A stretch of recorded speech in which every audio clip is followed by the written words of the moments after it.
నన్ను బలపర్చు క్రీస్తు యందు నేను సమస్తము చేయగలను.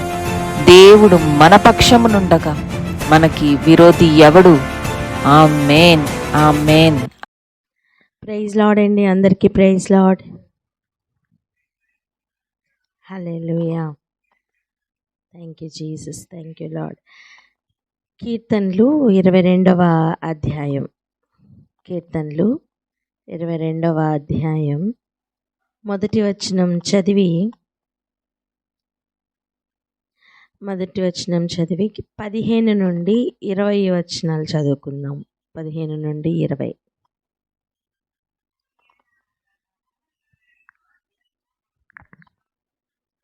నా దేవా నీవు నన్నేళ్ళ విడనాడుతుంది. నన్ను రక్షింపక నా ఆర్తవేళ దూరముగా నాకు. కీర్తనల గ్రంథం 22వ అధ్యాయం 15 నుంచి 20 వరకు. హల్లెలూయా. నా బలము ఎండిపోయి చిల్ల పెంకు వలె ఆయను. నా నాలుక నా దవడను అంటుకుని ఉన్నది. నీవు నన్ను ప్రేతల భూమిలో పడవేసి ఉన్నావు. కుక్కలు నన్ను చుట్టుకొని ఉన్నవి. దుర్మార్గుల గుంపు నన్ను ఆవరించి ఉన్నారు.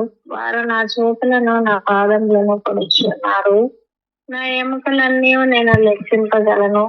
వారు నిదానించుచు నన్ను పేరు చేస్తున్నారు. నా వస్త్రములు వేస్తున్నారు. యెహోవా, దూరముగా నుండకము. నా బలమా, త్వరపడి నాకు సహాయం చేయము.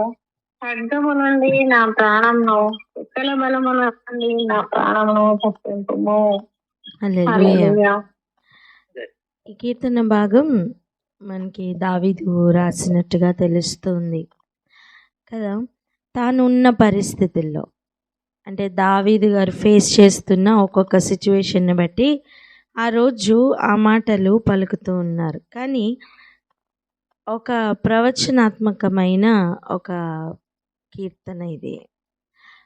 లోపల నుండి భారమెక్కిన బరువెక్కిన హృదయంలో నుండి పలుకుతున్న ఆ మాటలు, వాటిలో దావీదు చిగురుగా రాబోతున్న యేసయ్యలో అనేక నెరవేర్పులు మనం చూస్తున్నాం. నా దేవా నన్నేలా విడనాడితివి. ఈ ఆర్తధ్వని లేదా ఈ హృదయంలో నుండి వస్తున్న ఈ ధ్వని యేసులో నెరవేరుతూ ఉన్నది. ఆ సమయమే మనం చూసుకుంటూ ఉన్నాం. ఇక చూడండి, దుర్మార్గులు గుంపుగూడి నన్ను ఆవరించి ఉన్నారు. కుక్కలు నన్ను చుట్టుకుని ఉన్నవి. ఆయనను ప్రస్తుతం అందరూ ఎలా చుట్టుకున్నారండి? ఇలాగనే కదా చుట్టుకున్నారు. ఏదో రకంగా ఆయన మీద అపవాదాలు మోపుతూ ఎలాగైనా సరే ఆయన దోషి అని చూపించడానికి సకల ప్రయత్నాలు చేస్తూ, ఇక్కడ ఉన్న వాక్య భాగం మొత్తం ఆయనలో నెరవేరుతూ ఉన్నది. చూడండి, దుర్మార్గులు గుంపు కూడి ఆయన్ని ఆవరించలేదా?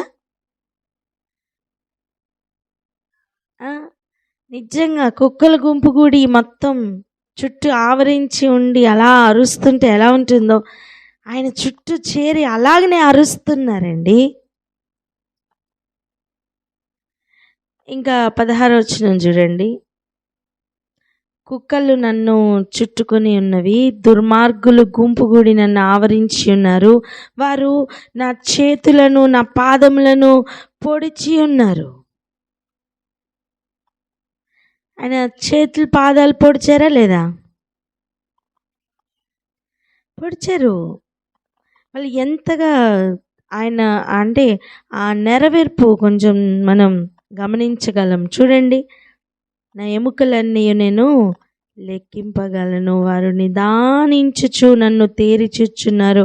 నా వస్త్రములు వారు పంచుకొంచున్నారు. నా అంగీ కొరకు చీట్లు వేయుచున్నారు. యేసు ప్రభు యొక్క అంగీ కొరకు చీట్లు వేస్తూ ఉన్నారు సైనికులు. 4 భాగాలు చేసుకున్నారు.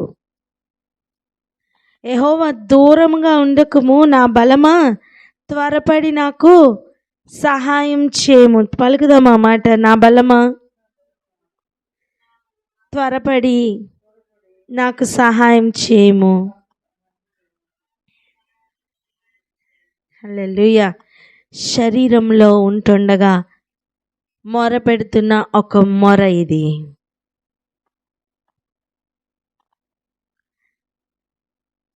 ఖడ్గం నుండి నా ప్రాణమును, కుక్కల బలము నుండి నా ప్రాణమును తప్పింపుము.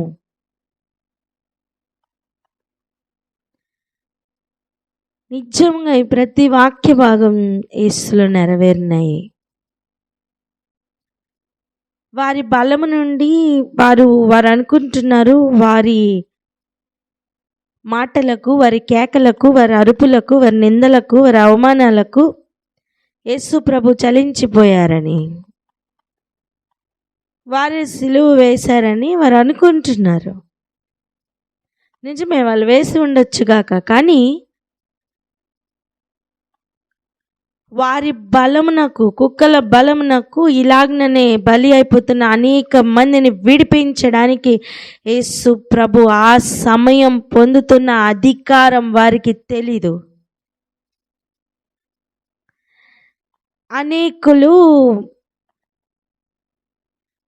అనేకులను విడిపించడానికి ఒక విమోచకుడు తయారవుతున్నారని వారికి తెలీదు. వారికి కేవలం అప్పుడు ఉన్న వారి మనస్తత్వమును బట్టి వారు ఏమేమి చేస్తున్నారో వారికే గ్రహింపు లేనట్లు వారు బిహేవ్ చేస్తున్నారు. రండి ఒక వాక్య భాగానికి వెళ్దాం. యోహాను సువార్త 19వ అధ్యాయం 23వ వచనం నుండి చూడండి. సైనికులు యేసును సిలువ వేసిన తర్వాత ఆయన వస్త్రములు తీసుకొని ఒక్కొక్క సైనికునికి ఒక్కొక్క భాగం వచ్చినట్లు వాటిని 4 భాగములు చేసిరి.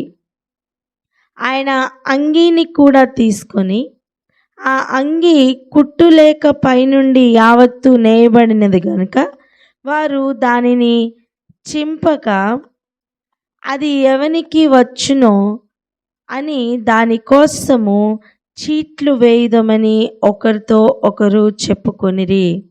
వారు నా వస్త్రములను తమలో పంచుకొని నా అంగీ కోసరము చీట్లు వేసిరి అను లేఖనం నెరవేరునట్లు ఇది జరిగెను. ఇందుకే సైనికులు ఇలాగూ చేసిరి. అంటే ఆ చిన్న మాట కూడా నెరవేర్చబడినట్లుగా ఇలాగూ జరిగిందట. ఒక్కసారి గమనిద్దాం. నిజంగా ఇందాక అక్క పాట పాడుతున్నప్పుడు ఆయన అంగీని ముట్టుకొని రక్తస్రావం ఆగిపోయింది కదా. అవునా కదా, చెప్పండి. విన్నాం కదా, మనం చదువుతున్నాం కదా మనం. అంటే ఆయన అంగీని ముట్టుకుంటే చాలు నాకు స్వస్థత ఉన్నదని బంధింపబడిన, రక్తస్రావంలో ఉండిపోయిన, మగ్గిపోయిన ఆ స్త్రీకి అర్థమైందండి.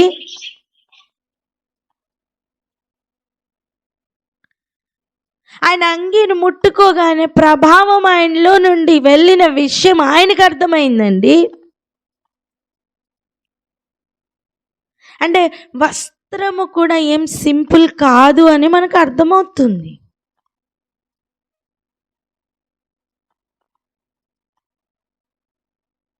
అరే, మన్నా తిన్నప్పుడే వారి వస్త్రములకు చెమట కలగలేదే, వారి వస్త్రాలు మాసిపోలేదే. అటువంటిది మన్నా కంటే శ్రేష్టమైన జీవాహారమైన యేసయ్య తొడిగిన ఒక వస్త్రంలో నుండి ప్రభావం రాదా? కానీ వీరు ఇలా చేయడం వలన, వీరు బలవంతంగా ఇలా చేయడం వలన, చీట్లు వేయడం వలన ఆ వస్త్రమును 4 భాగాలు చేసుకొని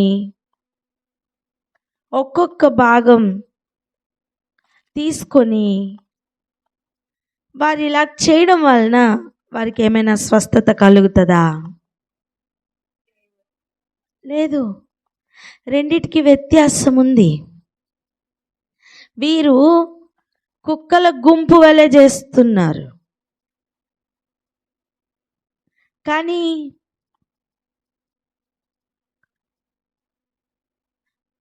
ఆ స్త్రీ అలా చేయలేదు. ఆమె నమ్మింది. ఆయనలో ఉన్న ప్రభావమును ఆమె నమ్మింది. ఆమె ఆయనను పూర్తిగా నన్ను స్వస్థపరచగలడు అని నమ్మింది. ఆమె చూస్తున్న లెవెల్ వేరు, వీరు చూస్తున్న లెవెల్ వేరు. ఇవన్నీ ఇలా ఉంటే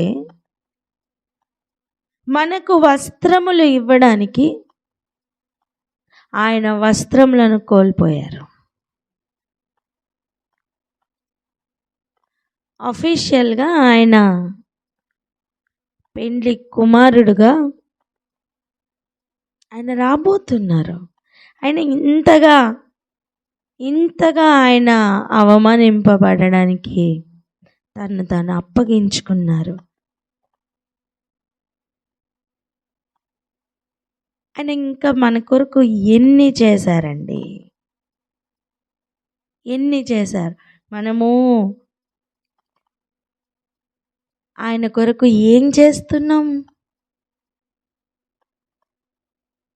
ఆయన కొరకు ఎంత అవమానాన్ని భరించిన తక్కువే.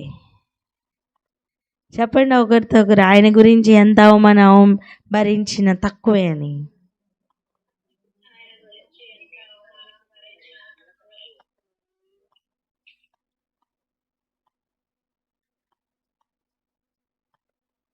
ఆయనను పొడిచిన వారు కూడా ఆయన్ని చూస్తారు. ఇంకా చూడండి, ఇదే అధ్యాయం 34వ వచనం చూడండి. సైనికుల్లో ఒకడు ఈటెతో ఆయన ప్రక్కను పొడిచెను, వెంటనే రక్తమును నీళ్లును కారెను. ఎవరిలో ఒకడు పొడిచారండి? చెప్పాలి. ఎవరు? సైనికులు అని చెప్పండి. ఇప్పుడు ఆయనని అరచేతులతో కొట్టింది ఎవరు? ముందు సైనికులే. అందరూ సమకూర్చబడిన తర్వాత ఆయనను కొట్టారట, ఆయనను దూషించారట. నీ పేరు చెప్పు, ఇదిగో మేము నిన్ను కొట్టాం కదా, నువ్వు ప్రవక్తవు కదా, ఇప్పుడు ప్రవచించు, నా పేరేంటో చెప్పు అని కొట్టారట, దూషించారట. ఎంత కావాలో అంతగా దూషించారట. రోజు ఒక మాట సూటిగా అడగని,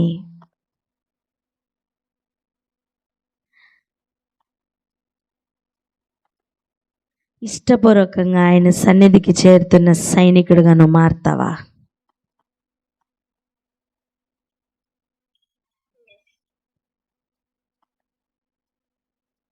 యుద్ధం ఉంది. ఆయన చెయ్యాలి అనుకుంటే, ఆయన దిగి రావాలి అనుకుంటే ఎంతసేపు? ప్రధాన యాజకునితో మాట్లాడుతుంటేనే ప్రధాన యాజకుని దగ్గర ఉన్న వారికి అంత రోషం వచ్చి ఆయనను కొట్టి, ప్రధాన యాజకునితోనే అలా మాట్లాడతావా అన్నప్పుడు దేవునికి ఉన్న సైనికుల బలం ఎంత?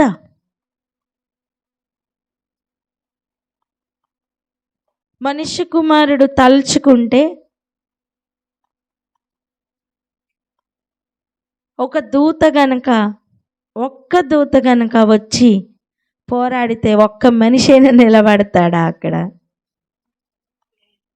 లేదు. ఆయన బలమంతా, ఆయనకున్న పరపతి, ఆయనకున్న సమస్తాన్ని విడిచిపెట్టి ఏమీ లేనివాడుగా నించున్నారు అంటే కేవలం నీ కొరకు, నా కొరకు.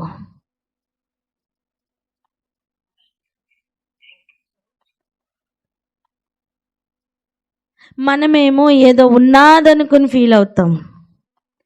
నిజంగా ఉన్నవాడేమో ఏమీ లేనివాడిగా నించుంటున్నారు.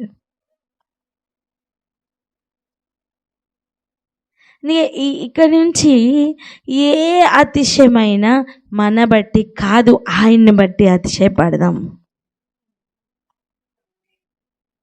ఆయనను చూసి నేర్చుకుందాం. ఒక్క మాట అంటేనే మనం తల్లడిల్లిపోతూ ఉంటామే. ఒక అబద్ధపు మాట మనల్ని ఎంత కదిలించేస్తూ ఉంటుంది. ఎగ్జాక్ట్గా కుక్కలు గుంపు కూడినట్టేనండి. ఆయన చుట్టూ గుంపు కూడి ఉన్నారు వీరంతా.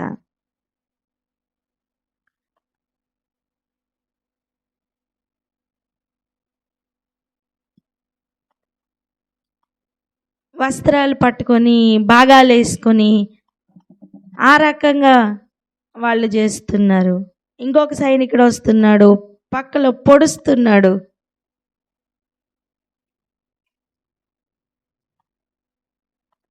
కాళ్ళని చేతుల్ని పొడిచి పొడిచి పెట్టారు.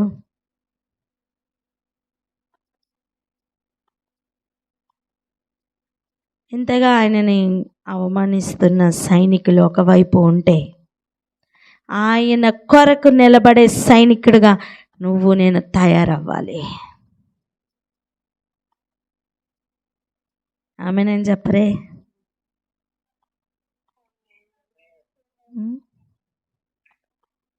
ఆయన కేవలం ఒక శిష్యులనో స్నేహితులనో మాత్రమే కాదు, ఇంకొక రూపంలో అంటే ఇంకొక విధంగా సైనికులుగా కూడా తయారవ్వాలని ఆయన ఆశపడుతున్నారు.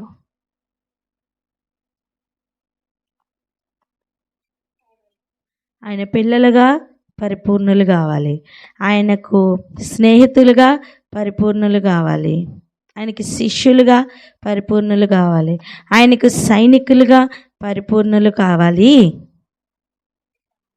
ఆయన సంఘంగా పరిపూర్ణులు కావాలి. ఆయన సంఘంగా పరిపూర్ణత రావాలి అంటే ఈ అన్ని క్వాలిటీస్ డెవలప్ అవ్వాలా. ఒక పెండ్లికి ఒక కుమార్తె రెడీ అవుతుందంటే ఆమె ఎన్ని విషయాల్లో ఎదగాలండి? ఫిజికల్గా ఎదగాలి, మెంటల్గా,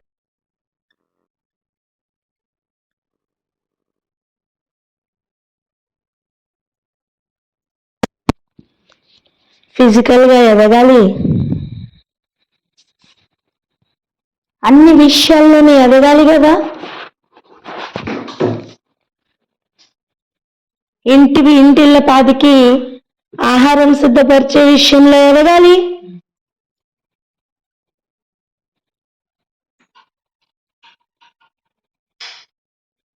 ఏదైనా ఇరుకు ఇబ్బంది కలుగుతుందంటే ఇంటిలో అవన్నీ చూసుకోవడానికి ఆమె బలం పొందుకోవాలి కదా. ఒక తల్లిగా ఎదగాలి, రిలేషన్స్ మెయింటైన్ చేయడానికి ఎదగాలి, ఇంటిలో పని అంతా చూసుకోవడానికి ఎదగాలి. అన్ని విషయాలకు కూడా ఆ స్త్రీ ఎదగాలి. ఒక విషయంలో నేను ఎదుగుతాను, ఇంకొక విషయంలో నేను ఎదగను అంటే అది లోపం కలిగినదే మారుతుంది. ఎగ్జాక్ట్గా అలాగనే సంఘంగా తయారవుతున్న మనం అన్ని విషయాల్లో ఎదగాలి.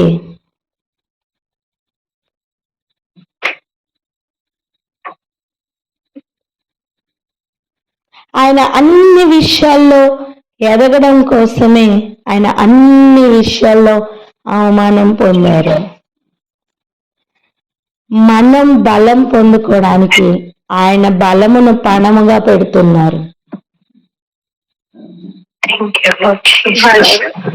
మనకి వస్త్రాలు ఇవ్వడానికి ఆయన పూర్తిగా ఆయన వస్త్రాలని కుక్కలు చింపినట్టుగా అది ఏం చేస్తుంటే కూడా ఆయన మౌనంగా ఉన్నారు. ఆఖరికి ఆయన అంగీని వారు అది ఏకాండంగా కుట్టినట్లుగా అలా అంటే మొత్తం ఒకటే క్లాత్ తో చేశారు కనుక అల్లినట్టుగా ఇక నన్ను చింపకుండా వాళ్ళు చీట్లు వేసుకుంటున్నారు. దీన్ని ఇది ఎవరికి దొరుకుతుందా అని. నిజానికి ఆలోచించండి, అది తీసుకుని వాళ్ళు ఏం చేస్తారు అసలు? వాళ్ళు వేసుకోవడం వలన వాళ్ళకి ఏమైనా స్వస్థత కలుగుతుందా? వాళ్ళకి ఏమైనా వస్తుందా? దానివల్ల వాళ్ళకి ఏమైనా ప్రయోజనం ఉంటుందా? ఏముండదు. షోపీస్ లో పెట్టుకోవడం తప్ప వాళ్ళు ఏం చేయలేరు. కానీ నీకు నాకు ఇవ్వబోతున్న ఆ వస్త్రములు, ఆయన సిద్ధపరిచిన వస్త్రములు ఇటువంటివి కావు. ఈ లోకంలో ఉన్న వస్త్రములైన చిన్నట్లు పడతాయేమో గాని ప్రభువు మన కొరకు సిద్ధపరుస్తున్న వస్త్రములు ప్రశస్తమైన వస్త్రములు.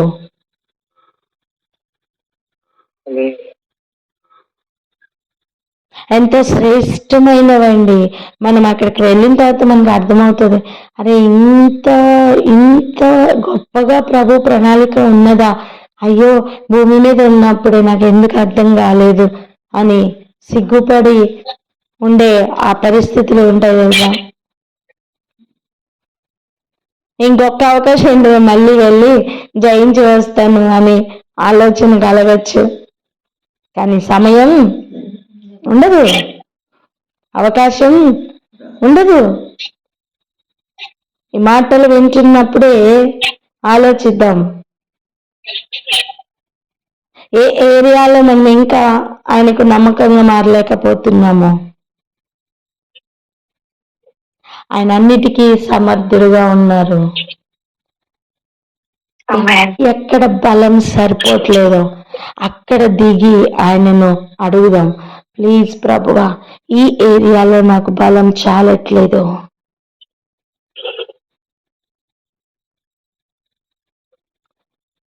ఈ ఏరియాలో నేను బలంగా నిలబడలేకపోతున్నాను, నేను బలహీనుడుగాను బలహీనరాలుగాను ఇక్కడ ఈ ఏరియాలో నేను మారిపోతున్నా, నా ఆలోచనలో నేను బలహీనత కలిగి ఉన్నాను, నన్ను ఆ ఏరియాలో బలపరచమని అడుగుదాం.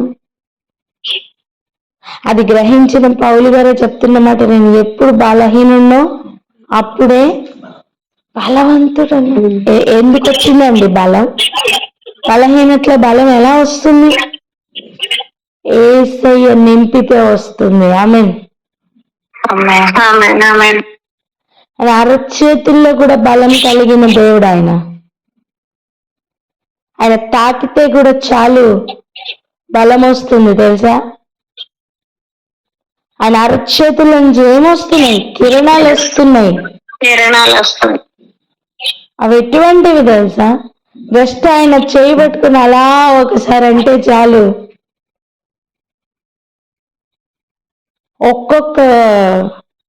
ఒక ఎగ్జాంపుల్ చెప్తా చూడండి. ఈ దీపావళికి వీళ్ళు చుంచుబుడ్డలు పెడతారు చూసారా, పెట్టి దాని దగ్గరికి వెళ్ళి అలా తీక్షణంగా దాన్ని వెలిగిస్తే అవేమవుతుంది? వెలుగుతుంది. అగ్ని దాని దగ్గర పెట్టి ఒత్తు దగ్గర పెట్టి అలా వెలిగిస్తారు కదా. ఇప్పుడు ఒకసారి ఆలోచించండి, ఆయన అవేం చేయక్కర్లా, ఆయన చెయ్యి ఒక్కసారి ఇలా అంటే చాలు, ఆయన చేతిలోంచి వచ్చే కిరణాలకి ఒక్కొక్క పర్వతం అలా మండుతుందట. అంత బలం కలిగిన వాడండి ఆయన. ఆయన బలం ఎంతో మనకు అర్థం అవడం కోసం అలా చెప్పారు. మనం ఎక్కడెక్కడ బలహీనంగా ఉంటున్నామో ఆ ఏరియా అన్ని కూడా మనల్ని బలవంతులుగా చేయ సమర్థుడైన. మనం ఎవరిని ఆశ్రయిస్తున్నాం? ఇవన్నీ అలా ఉంచితే ఈరోజు మన ముందున్న ప్రార్థన అంశం, అయ్యా నేను సైనికుడిగా మారలేకపోతున్నాను. ఎక్కడెక్కడ మనం బలహీన పడుతున్నామో, ఏ ఆలోచనలు పోరాడలేకపోతున్నామో,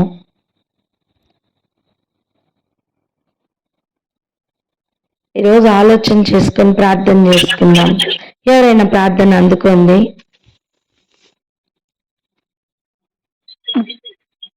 హల్లెలూయా. మహోన్నతుడ పరిశుద్ధుడ ప్రభా, స్తుతి స్తుతి స్తోత్రం స్తోత్రం స్తోత్రం తండ్రి. వందనాలు యేసయ్యా, స్తోత్రంలో అవును నాయనా నా తండ్రి ప్రభా, నేను సైనికుడిగా మారలేకపోతున్నాను తండ్రి. నాయన నా తండ్రి, ఎక్కడెక్కడ నా ఆలోచనల్లో ఎక్కడెక్కడ నా తండ్రి ప్రభా నేను బలహీనంగా ఉంటున్నాను, ఆయా ఏరియాల్లో నా తండ్రి ప్రభా బలం పొందుకోవడానికి సహాయం దయచేయండి. ఏ ఆలోచనల్లో పోరాడలేక నా తండ్రి ఓడిపోతున్నాము, ఆ ఏరియా అంతట్లోనూ నా తండ్రి ఆ బలహీనంగా ఉన్న ప్రతి ఏరియాని నేను మీరు బలపరచమని ప్రార్థిస్తున్నాం ప్రభా. నీ బలంతో నింపమని వేడుకుంటున్నాం. మీకు వందనాలు స్తోత్రములు చెల్లించుకుంటున్నాం ప్రభా.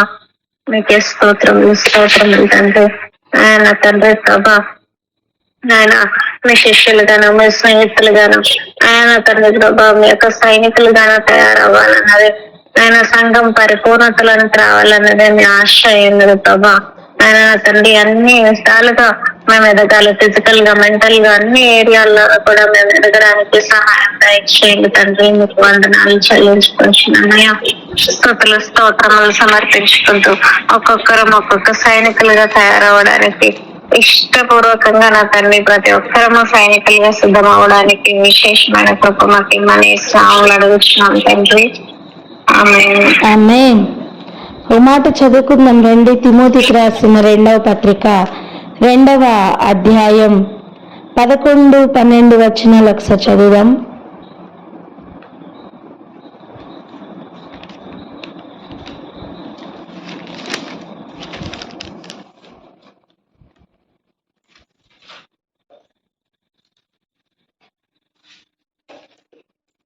రెండవ తిమోతి పత్రిక 2వ అధ్యాయము 11-12 వచనాలు చదువుతున్నామండి.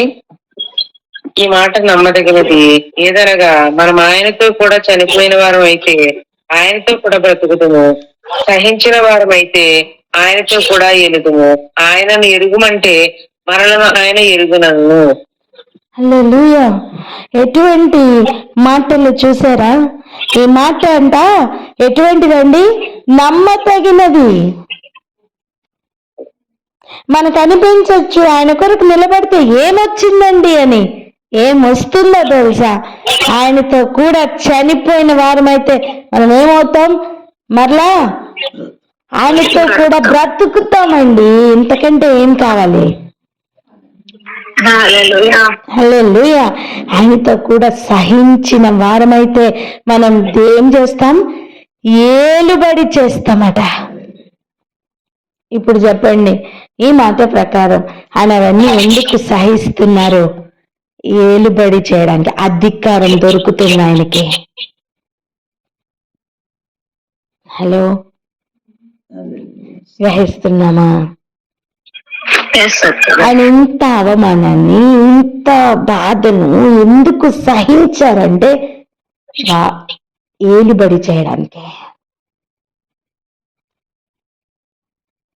ఈరోజు నీ చుట్టూ ఉన్న కష్టాలు, నీ చుట్టూ ఉన్న పరిస్థితులు ఒక్కసారి ఆలోచిస్తున్నావు కదా, వాటిని బట్టి వ్యసన పడుతున్నావే.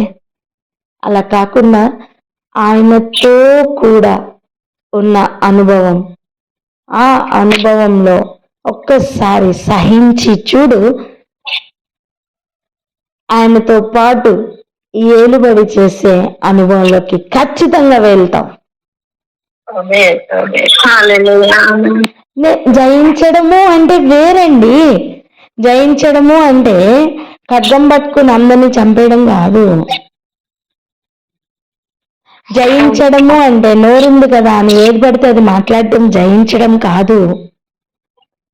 అంత నోరు ఉన్నా, అంత మాట్లాడగలిగిన, పళ్ళు బిగించుకుని నోరు బిగించుకుని మాట్లాడకుండా సహిస్తున్నావు చూసావా, ఒక రోజు ఏలుబడి చేసే సమయం వస్తుంది నాన్న.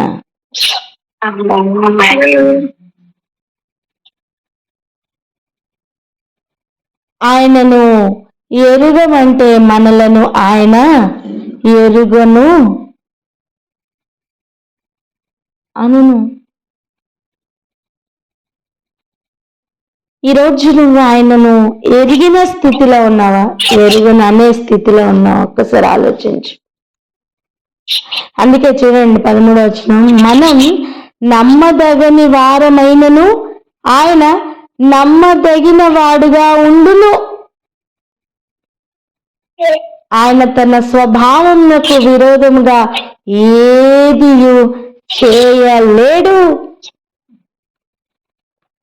ఎవరండి నమ్మదగిన వారు? మనమే ఆయన? నమ్మదగిన వాడు నమ్మదగని వారిని సైనికులుగా పిలుస్తున్నారు.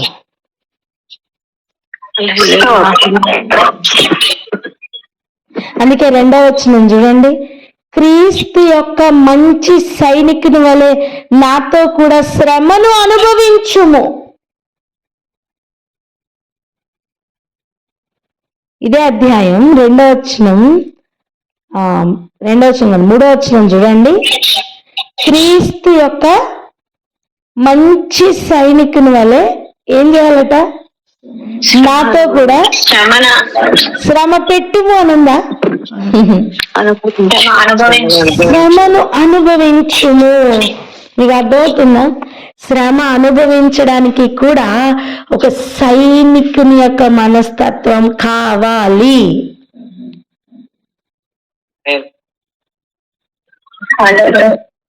నువ్వు సహిస్తున్న ఏరియాలో నీకు తెలీదు, నువ్వు ఏలుబడి చేసే ఆ అధికారం నువ్వు ఆ సహింపులోనే నువ్వు పొందుకుంటున్నావు.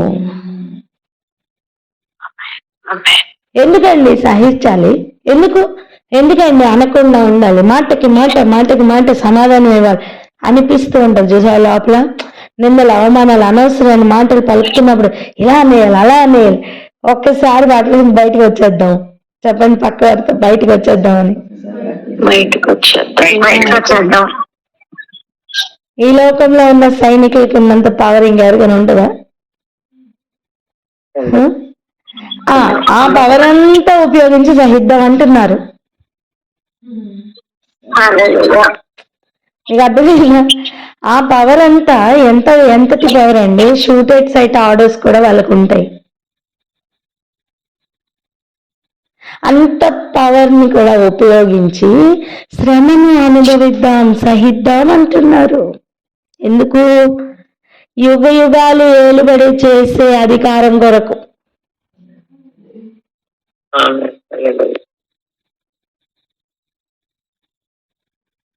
మనమేదో ఇప్పుడున్న పరిస్థితులు, ఇప్పుడున్న సంగతులు, ఇప్పుడున్న ఈ కాలం కొరకే ఆలోచన చేస్తున్నాం. మనం బ్రాడ్ మైండెడ్ తో ఇప్పుడు ఆలోచించాలి. ఆయన ఊరికనే ఏం సహించలేదండి. ఆ శ్రమ మీద అధికారం పొందుతున్నారు ఆయన ఊరికనే ఏమి మరణం పొందలేదండి.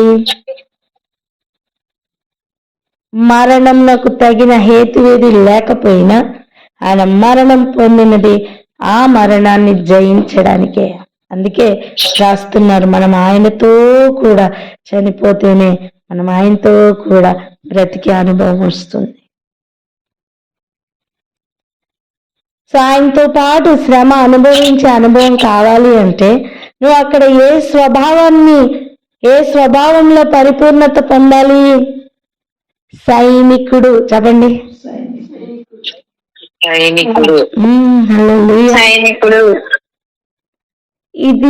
ఇది ఏ రకమైన యుద్ధమో తెలుసా?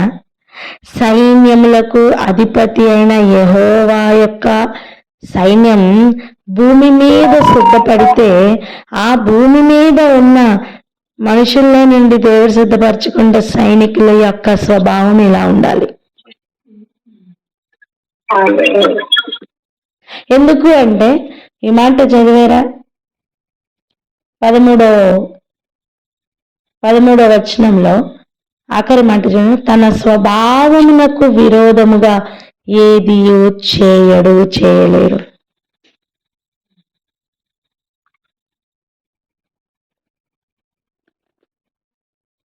దేనికి విరోధంగా?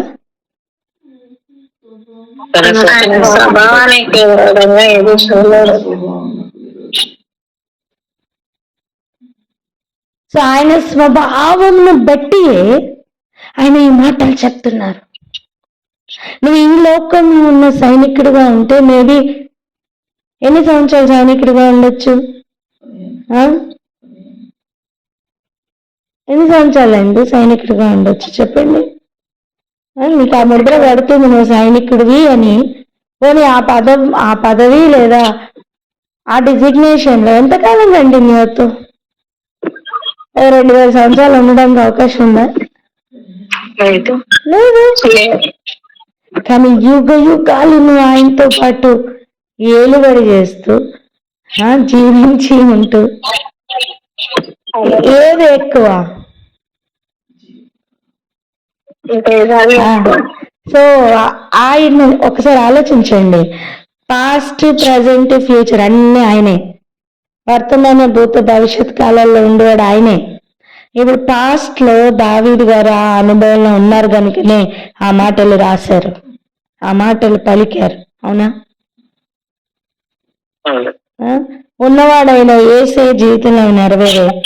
అలాగైతే ఆ వాళ్ళకి ఫ్యూచర్ అయిన మనం ఇప్పుడు మన కాలంలో మన చుట్టూ కూడా అటువంటి పరిస్థితులు ఉన్నాయి అంటే వాళ్ళు జయించారు కదా, మనం ఎలా జయించాలో చూపిస్తున్నారు కదా. మనం ఏం చేయాలి? జయించాలి. కుక్కలు గుంపుకున్నట్టుగా, కుక్కలు ఆవరించినట్టుగా నిన్ను అనేకులు ఆవరించి ఇష్టం వచ్చినట్టు నోరు పరేసుకొని అరుస్తున్నారా? అరవని సహించు. వాటన్నిటి మీద ఏలుబడి చేసే అధికారం నువ్వు సైలెంట్గా పొందుకుంటున్నావు. ఆయన ఇచ్చు బలం నువ్వు సైలెంట్గా పొందుకుంటున్నావు. ఇంకో మాట చెప్పిన, ఆ పరిస్థితుల్లో నువ్వు బలహీనత కలిగి ఉంటే నువ్వు కూడా వారితో పాటు అరుస్తావు. కానీ నువ్వు బలం కలిగి ఉంటే మౌనంగా ఉండుట సాధ్యం.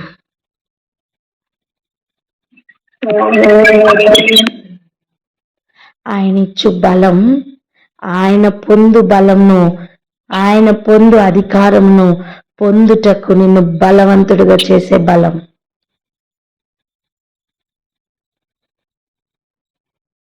ఈ సీక్రెట్ ఈరోజు నేను గ్రహించాలి. దానిలో మనం బలం పొందుకుంటూ ముందుకు వెళ్ళడానికి దేవుడు మనకి సహాయుడై ఉండును గాక. ఆమేన్. అందుకే ఏ జీవన వ్యాపార సంబంధమైన వాటిల్లో చిక్కుకొని మనం ఎలాంటి సైనికుడిగా దేవుడు తయారవ్వాలనుకుంటున్నారో మనం అలా తయారవ్వకుండా, ఆగిపోకుండా ముందుకు కదులుదాం, జయం పొందుదాం. ప్రార్థన చేసుకుందాం అక్క. హల్లెలూయా. Thank you Jesus. థాంక్యూ.